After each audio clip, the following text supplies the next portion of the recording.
Halo, selamat pagi anak-anak ibu. Apa kabar? Semoga kita dalam keadaan sehat ya nak. Nah anak-anak ibu, sebelum kita memulai pembelajaran kita, alangkah baiknya jikalau pembelajaran pada pagi hari ini kita awali dengan berdoa. Nah, kita bersatu di dalam doa. Tuhan Allah Bapa yang baik, terima kasih buat penyertaan Tuhan di sepanjang hidup kami hingga pada saat ini Tuhan.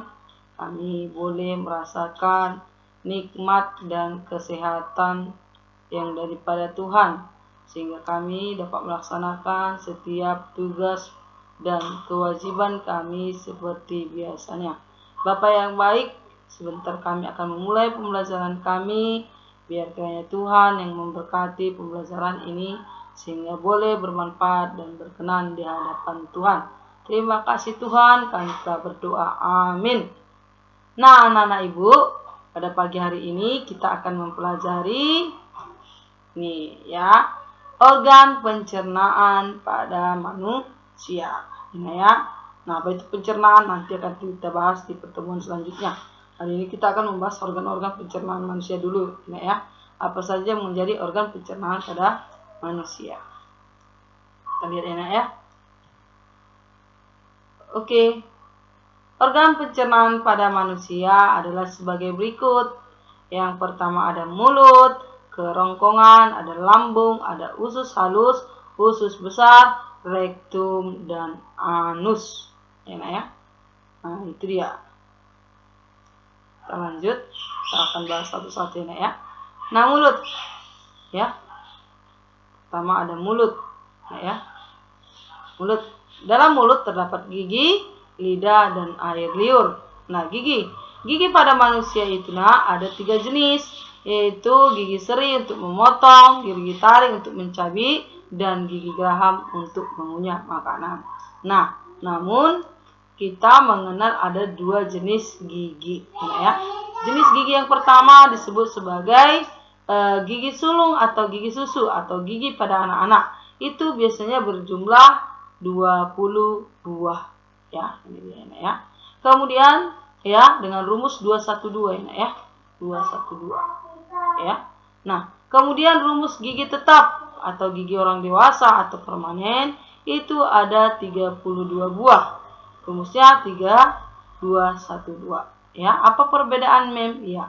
Kalau gigi sulung atau gigi susu atau gigi anak-anak ini adalah gigi yang dapat tanggal ya, dapat tanggal dan akan berganti kembali dengan gigi tetap atau gigi permanen.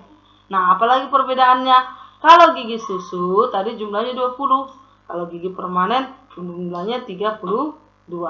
Nah, kemudian pada gigi susu tidak ada gigi geraham belakang atau molar ya. Makanya di sini tandanya 0 ya, tidak ada gigi geraham belakang. Nah, kalau pada gigi dewasa ada gigi geraham depan dan gigi geraham belakang. Di sini gigi geraham depan saja. Oke ya. Nah, itu dia ya. Nah, lidah. Lidah membantu mendorong makanan masuk ke tenggorokan. Air liur ya. Air liur mengandung enzim petialin yang mengubah karbohidrat menjadi zat gula. Enak ya. Nah, itu dia mulut.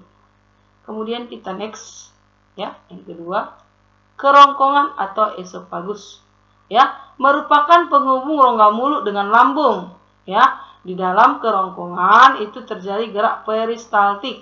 Apa itu gerak peristaltik? Yaitu gerakan meremas yang dilakukan oleh kerongkongan. Nah, gerak peristaltik menyebabkan makanan terdorong masuk ke dalam lambung. Jadi ada gerak peristaltik ya, yang dapat mendorong makanan kita masuk ke dalam lambung. Paham ya? Kita lanjut ya. Kemudian ada lambung atau kita sebut sebagai ventriculus ya. Nah, lambung merupakan organ pencernaan yang paling elastis ya. Kenapa nak? Dapat membesar. Kalau kita makan kenyang dia atau banyak, dia bisa menampung ya. Kemudian dapat mengecil dan di sana juga terjadi pencernaan makanan yang dilakukan oleh dinding-dinding lambung sehingga dia bersifat elastis ya, mengikuti bentuknya. Nah, kemudian berbentuk seperti kantong ya. Kemudian terjadi pencernaan makanan secara mekanis dan kimiawi. Ya. Nah, pencernaan makanan secara kimiawi, mekanis dan kimiawi. Nah, di sini mekanis artinya ya nak ya, ini terjadi oleh dinding-dinding lambung ya. Kalau kimiawi karena dia menggunakan enzim-enzim pencernaan. Ya. Nah, kita lihat pencernaan mekanis dilakukan oleh dinding otot ya atau lambung yang meremas dan mengaduk makanan. Kemudian pencernaan secara kimiawi dilakukan oleh getah lambung. Lalu kita lihat apa sih yang dihasilkan oleh si getah lambung tadi? Ya, getah lambung yang dihasilkan oleh lambung itu ada 3 enzim. Ya, apa saja nama enzimnya? Ini yang pertama, enzim pepsin berfungsi untuk mengubah protein menjadi pepton. Kemudian enzim renin mengubah protein susu menjadi kasein. Ya, kemudian asam klorida atau HCl mengasamkan makanan dan membunuh kuman penyakit. Ya, itu dia fungsi dari enzim-enzim yang dihasilkan oleh getah lambung. Jadi getah lambung itu masih ada 3 enzim ya, jangan lupa pepsin, renin, dan asam klorida. Nah, kemudian sebelum ibu lupa, di dalam mulut tadi ya, dalam mulut tadi kita kembali ke mulut dulu sebentar ya nak ya. Nah, ada air liur tadi ya nak ya, itu mengandung enzim pecil sudah ya, sudah ibu bahas ya. Nah, oh iya, sudah ibu bahas tadi ya. Nah, di mulut ini juga terjadi pencernaan makanan secara mekanis dan kimiawi nak ya. Kenapa disebut mekanis? Karena ada gigi dan lidah. Kenapa disebut juga enzimatis atau kimiawi? Karena di dalam mulut ada enzim petian. Jadi sama dengan di lambung nak ya. Nah, kita next. Kita lanjut ya ke lambung tadi nak ya. Oke. Lanjut ke lambung tadi. Nah, ini dia ya. Nah, itu tadi getah lambung ada 3, pepsin, renin, dan asam klorida. Kita lanjut usus halus atau intestinum ya. Nah, usus halus ya, fungsinya sebagai tempat penyerapan sari-sari makanan. Nah, usus halus terdiri dari 3 bagian nak. Ya, yang pertama kita sebut sebagai usus 12 jari atau duodenum, usus kosong atau kita sebut dengan jejunum, dan usus penyerapan atau ileum. Nah, kita bahas satu-satu ya. Itu dia. Gambarnya kita lihat dulu ya nak. Ini yang disebut dengan usus kosong. Ya. Ini ileum, usus penyerapan. Ini yang paling panjang. Ya. Usus halus itu usus yang paling panjang ya nak dari seluruh usus yang ada di alat pencernaan tubuh kita. Dia 6-7 meter itu panjangnya. Ini dia usus duodenum. Ya, usus 12 jari tadi ya nak ya. Ini usus kosong, kemudian usus pencernaan. Ya. Nah, kita lihat usus 12 jari atau duodenum merupakan tempat mencerna makanan dengan bantuan getah pankreas dan getah empedu. Jadi usus 12 jari ini merupakan usus bermuaranya, tempat bermuaranya 2 saluran, yaitu nak getah pankreas dan getah empedu. Ya, getah pankreas dihasilkan oleh pankreas. Ya, pula-pula Langerhans atau pankreas yang ada di usus 12 jari, dan getah empedu itu dihasilkan oleh siapa? Iya, dihasilkan oleh hati. Ya. Nah, itu dia. Nah, getah pankreas menghasilkan 3 enzim pencernaan. Apa saja itu? Ya, tripsin. Ya, enzim tripsin mengubah ya protein menjadi pepton. Ya, kemudian enzim lipase mengubah lemak menjadi asam lemak dan gliserol. Ya, kemudian getah empedu itu berfungsi menghancurkan lemak atau mengemulsi lemak. Ya, jadi kalau tadi di lambung ada 3 enzim, nah di sini juga di pankreas ini menghasilkan 3 enzim. Ya, tripsin, lipase, dan getah empedu. Nanti di catatan tambahkan enzim sini ya. Getah pankreas menghasilkan 3 enzim ya di sini, 3 enzim. Ya. Nah, apa fungsi empedu dalam pencernaan? Nah, empedu ini menghasilkan zat warna empedu yang kita sebut dengan bilirubin dan biliperdin. Yang fungsinya untuk apa? Untuk memberi warna pada feses.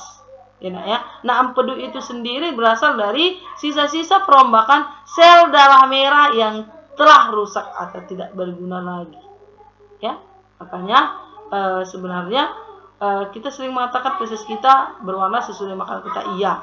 Tapi di sini juga berperan si getah empedu.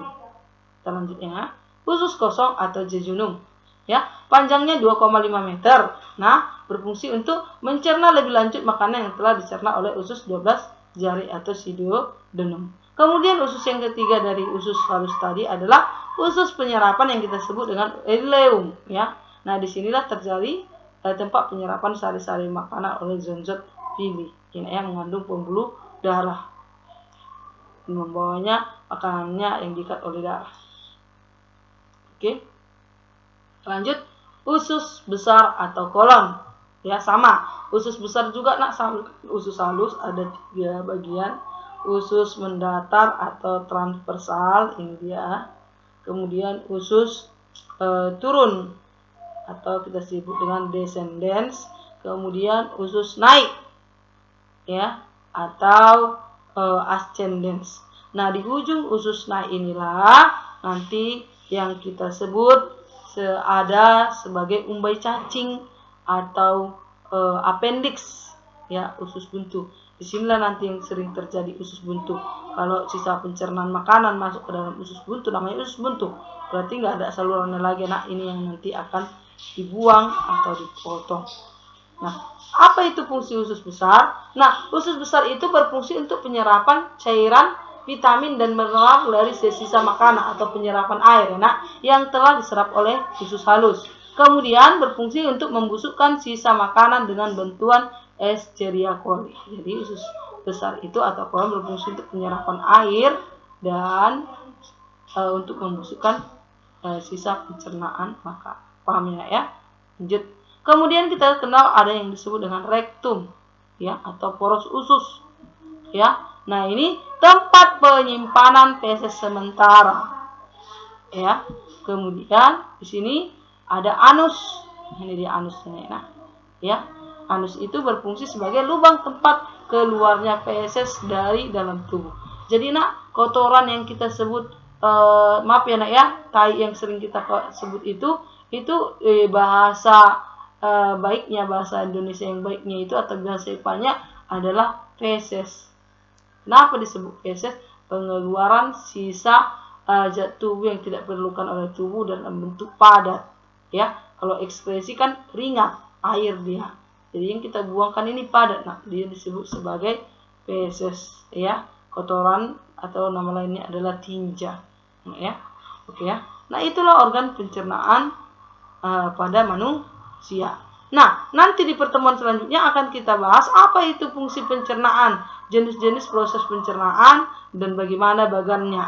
Dan kita akan ulang nanti fungsinya dalam bentuk tabel agar lebih mudah dimengerti. Nah, untuk tugasnya ada 5. Yang pertama, apa yang dimaksud dengan gerak peristaltik? Ya. Yang kedua, tuliskan 3 jenis enzim yang dihasilkan oleh getah lambung beserta fungsinya masing-masing. Nomor 3, di manakah proses terjadinya penyerapan sari-sari makanan? Kemudian, apa fungsi usus besar? Yang kelima, tuliskan organ-organ pencernaan pada manusia. Nah, demikian pertemuan kita pada pagi hari ini, nak. Ya, sampai jumpa pada pembelajaran berikutnya. Jika ada pertanyaan, tanyakan di kolom komentar atau chat ibu pribadi langsung ini, ya. Jangan lupa mengumpulkan tugasnya setiap hari Selasa. Terima kasih, sampai bertemu kembali. Bye-bye.